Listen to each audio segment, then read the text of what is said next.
This is Pastor Morris D. Lewis, the speaker for the Bible Interpreter Tapes. We're now lecturing on the last day events, and our study is the last world political state. Let us turn to the book of Revelation again in the 17th chapter, and notice now particularly this chapter which is so prominent and so pertinent to the last day events. The Revelation 17 picture of the woman that rides the beast with the 7 heads and 10 horns is the last world political system just before Christ returns. So we want to give special attention to the factors in this chapter as we have led up to it in our studies thus far. I call your attention to the 17th chapter, and I want to call your attention to the first few verses. And there came one of the 7 angels which had the 7 vials, and talked with me, saying, Come hither, and I will show unto thee the judgment of the great whore that sitteth upon many waters. Now you remember the waters are described in the 15th chapter, the waters which, the 15th verse of this chapter, the waters which thou sawest were where the whore sitteth are peoples, multitudes, nations, and tongues, a terminology that indicates the entire world. So he says, Come, and I will show you the judgment. Now you notice who speaks to the prophet. It is one of the angels having the 7 last plagues, the vials of the 7 last plagues. So apparently the plagues have not been poured out, and the angel is talking to John concerning this great political power in the earth. As we've already said in the previous study, that this chapter is concurrent with the second Sunday law, is concurrent with the third angel's message, which also reveals the way into the most holy place of the heavenly sanctuary, which obviously has to do with the righteous in the last days, of their cases coming into the service of the most holy part of the heavenly sanctuary and their final atonement.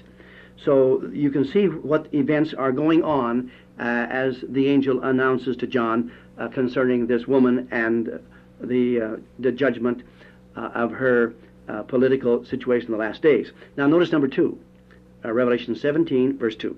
With whom the kings of the earth have committed fornication, and the inhabitants of the earth have been made drunk with the wine of her fornication. Now you see this verse distinguishes 2 groups.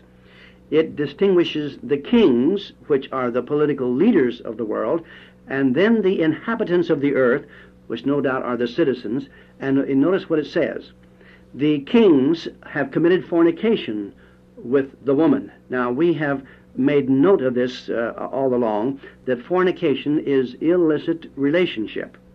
And the illicit relationship that the woman, which represents all the churches and the kings of the earth, is that the woman resorts to their political power to force her decrees, which is an illicit relationship in the Bible observation. And then when the people, the kings, have made this relationship of their power to enforce the religious decree, which happens to be the second Sunday law, it says, the inhabitants of the earth have been made drunk with the wine of her fornication. Now the wine represents her doctrines, as we've already elaborated, and this wine here particularly pertains to the Sunday Sabbath issue, and the people have accepted it, the Sunday in place of the Bible commandment, seventh-day Sabbath.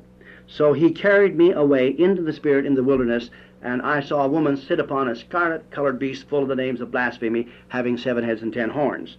Now it goes on to say the woman was arrayed, and she has upon her head the name Babylon, the mother of harlots and so forth. And then it said, I saw that the woman was drunken with the blood of the saints and with the blood of the martyrs of Jesus, and when I saw her, I wondered with great admiration. Now you can see that the destruction during the Dark Ages, and ever since the time when Christ, the woman gave birth to Christ, the dragon was there to oppose and endeavor to destroy. The blood of the opposition of the powers of earth to the church is here described. And the martyrs, of course, were the great slaughter that took place during the 1260-year period. He said, and the angel said unto me, Wherefore didst thou marvel? I will tell thee the mystery of the woman and of the beast that carrieth her, which hath the 7 heads and 10 horns. Now, the political situation here as it's mentioned in the book of Daniel, is diverse from all the preceding beasts. That is, the lion, the bear, the leopard. The dragon is diverse from all of them in that the church here now supersedes the political powers. The woman is riding the beast. Now, previous to this, the beast was the dominating power, but now the woman has ascended to the position, and now this is a new situation, and the one that shall dominate the world just before Christ returns. So he said, now I'll tell you the mystery of this beast that carries the woman, which has the 7 heads. Now you remember our symbolism interpretation of 7 and 10, that 10 means all in a circumstantial and geographical situation, but 7 is the number that has to do with the beginning of a certain period and the events, and concluding with certain events. So this beast has 7 heads and 10 horns. The beast that thou sawest is not, and shall ascend out of the bottomless pit. This is, you see, related to the beast of Revelation 13 that had the mouth of a lion, the feet of the bear, which we have already expounded on. So this beast is related to that one. In fact, these 3 dragons, having 7 heads and 10 horns, go through certain modifications, and as they do, they are spoken of as different dragons. So in truth, all 3 of them are basically the same. They have to do with the period of the great Roman power, pagan, papal, and now the great apostate system of the last days. So he said, this beast that was and is not, yet is. Now he says in verse 9, now here is the mind which hath wisdom. The 7 heads are 7 mountains upon which the woman sits. Now in the Bible, a mountain is a symbol of government, and a head of a beast is also a symbol of government. So he says the 7 mountains are 7 heads on which the woman sits. Now it says in verse 10, there are 7 kings of these 7 heads, 5 are fallen. Now, as we have already commented before, God took John from the Isle of Patmos, moved him in prophetical position to the wilderness, which is the latter part of the 1260-year period, that is prior to 1798, and sets him down to observe the situations in the world. Now, how God can do this, I don't understand, but this is spoken of by the prophets in the Old Testament time after time. And as I've already made the observation, Sister White had the same experience. In her mind, she was taken into history and to prophecy wherever God wanted to make certain revelations to her. And the same thing happened to John. So when he is set down, that becomes now to him, somewhere along the end of the 1260-year period.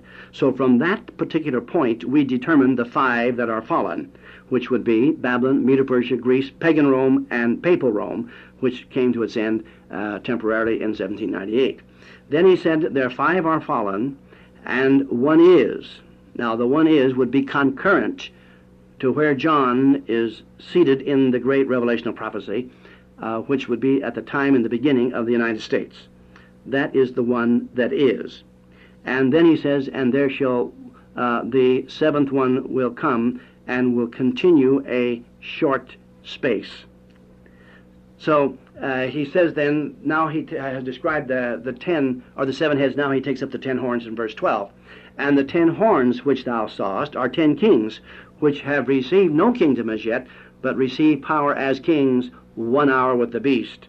These have one mind, and shall give their power and strength unto the beast.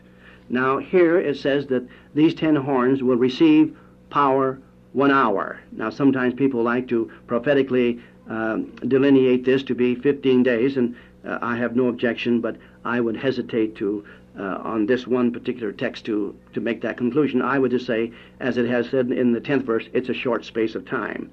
Now, whether it's just 15 days or more than that, I'm not in a position to say dogmatically at this time. But they have a very short period. As you know, it says the whole situation will be cut short in righteousness.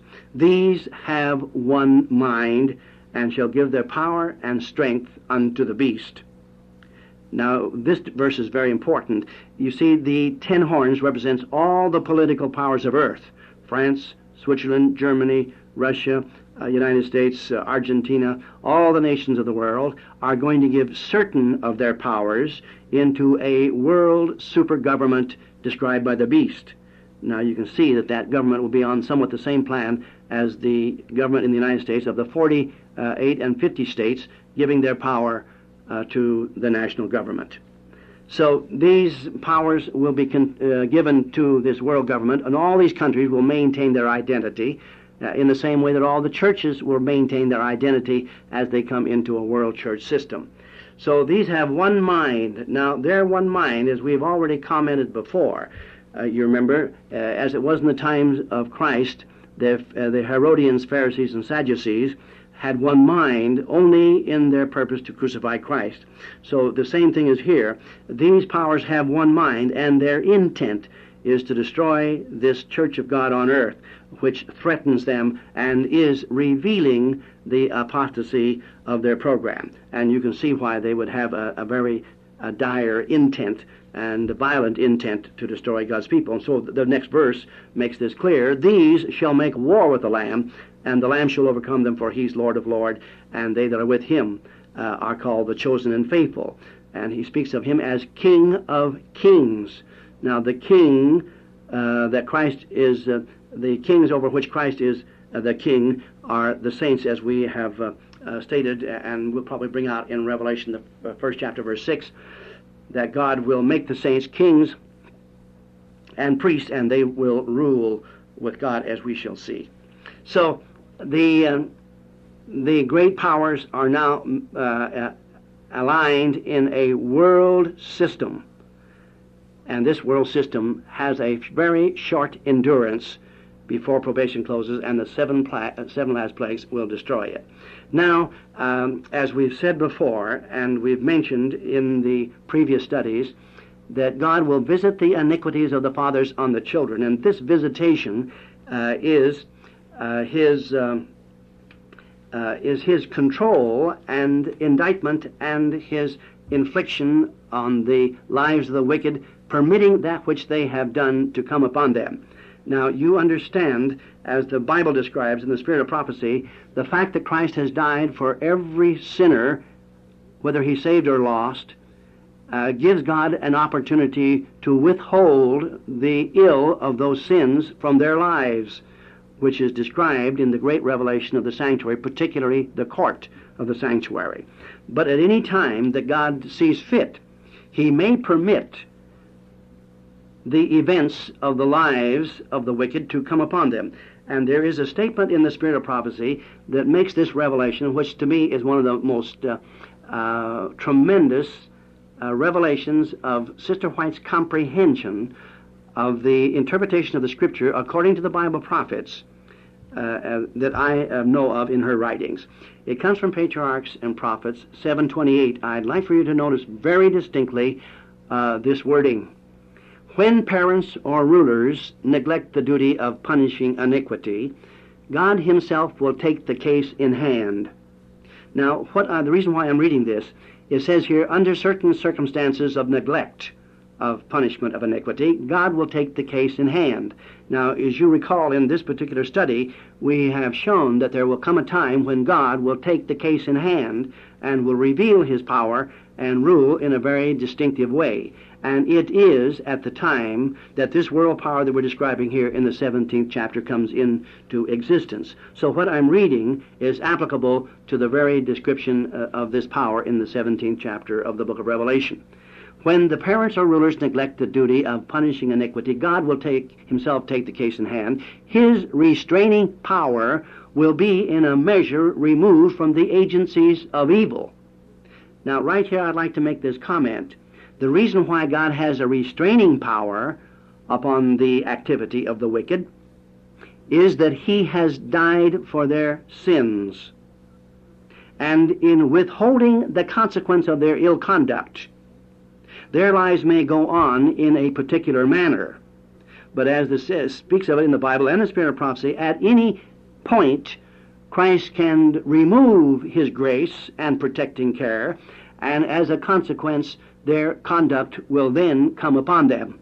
Now, this is what it had reference to when it says, I will visit the iniquities of the fathers upon the children, And inasmuch as God has suffered those, that visitation will come according to God's law and his mercy.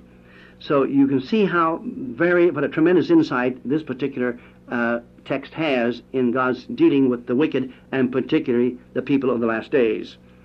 So inasmuch as he has suffered the iniquity of the evil persons of the earth, and I think of that beautiful statement in Great Controversy 629, the blood of Jesus Christ has shielded the sinner from receiving the full measure of his guilt.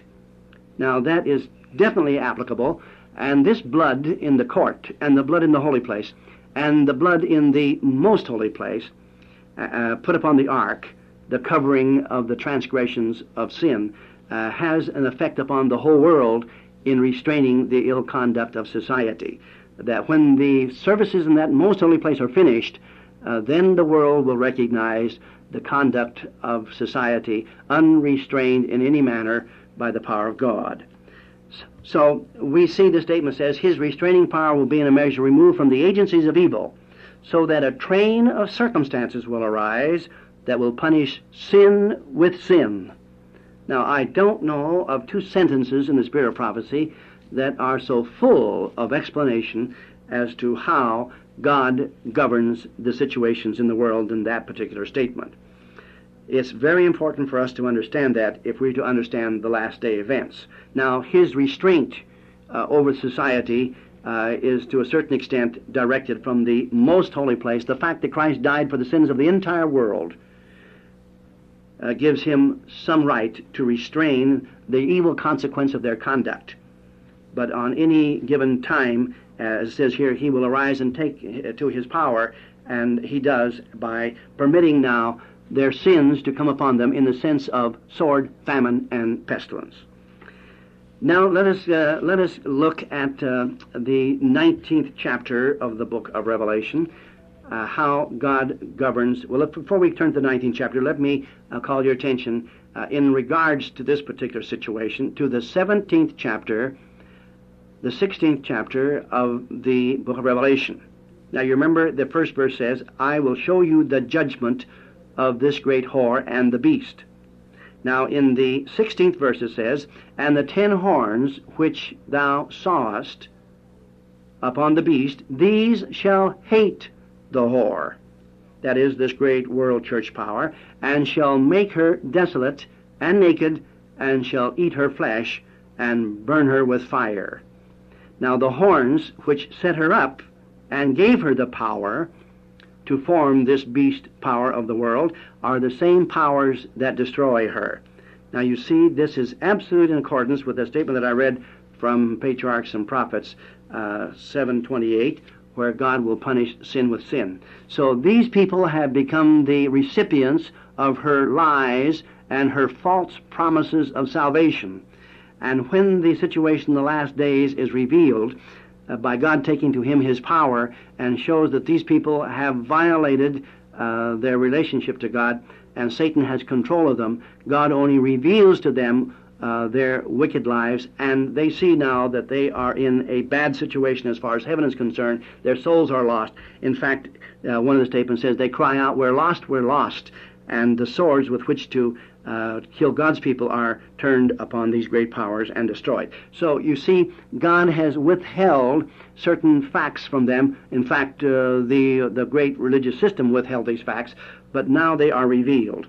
And when they are in the lives of the saints, of course, then the people react in that way. Now look at verse 18. And the woman which thou sawest is that great city which reigneth over the kings of the earth. Now that great city very likely will be Rome in the last days, which will be the center of the political operation and the spiritual operation of all the churches in the world.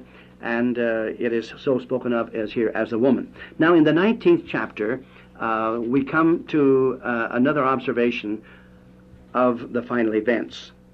Revelation, the 19th chapter, I want to call your attention to verse 2 and 11.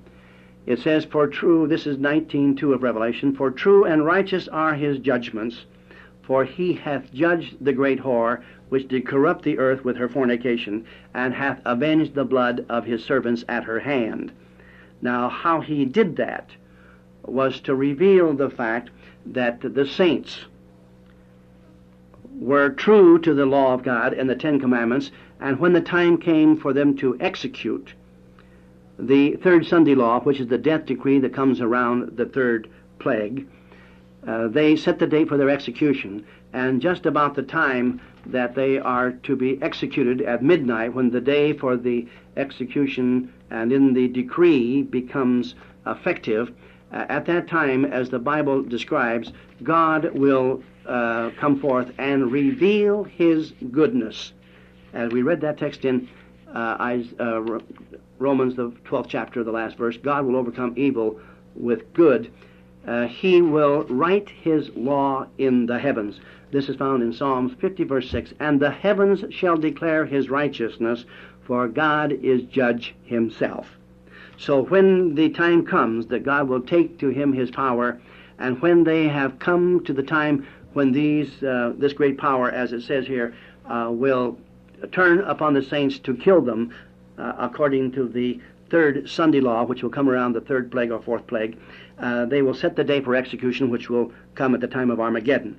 And then the swords with which they intend to slay the saints in the execution of this decree, because they will not give up the seventh-day Sabbath, then about the time of midnight, the Lord's hand will come out and write the good law of love and righteousness in the heavens, which will be the judgment. And then the people will see that the people whom they were going to kill have observed his law and the seventh-day Sabbath, which is a sign of their sanctification. And the swords with which to kill God's people are now turned upon the wicked, and they are slain. And it says the Bible, as the blood comes up to the horse's bridle, indicating the great slaughter. So God has judged, as it says here, and avenged the blood. They have used the sword and shed blood, and now the blood, as a result of the combat with sword, will slay them. Now, remember that text I referred over and over again in Revelation 13, I think it is verse 9 or 10, which says, they who kill with the sword, verse 10, he that leads into captivity shall go into captivity, and he that kills with the sword shall be killed by the sword. In other words, the iniquities of the fathers have been visited upon the children, and they have turned upon the church. You remember it says, the iniquities of the fathers are visited upon the children of those who hate. And that is the same word used in Revelation 17:16, and it says, in the 10 horns, these shall hate the whore, and they turn upon her. So this is how the last political system comes to an end. God will intervene, and the destruction will be wrought upon them. Now, in the book of Jeremiah, the 51st chapter, 50 and 51st, is a description of the destruction of ancient Babylon, which has a very close coordination with the destruction of the Babylon of Revelation. I call your attention to the 51st chapter of Jeremiah. I want to read verse 47 and following.